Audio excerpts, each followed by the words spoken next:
एका छोट्या शांत गावात रोज सकाळी पक्ष्यांचा किलबिलाट असायचा. पण काही दिवसांपासून चित्र बदललं होतं. दररोज पहाटेच ट्रॅक्टर, डंपर, ट्रक गावातून जोराने जायचे. धूळ, माती, प्रचंड आवाज. शाळेत जाणारी मुलं, रस्त्यावर चालणाऱ्या बायका, आजी आजोबा सगळे त्रस्त झाले.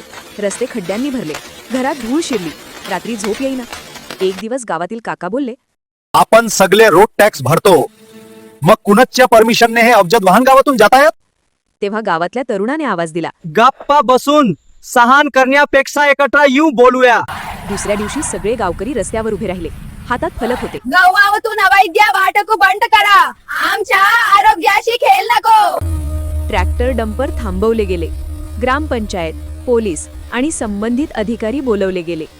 गावकऱ्यांचा आवाज इतका ठाम होता की अधिकाऱ्यांनी त्वरित कारवाई केली. अवैध वाहतूक बंद झाली.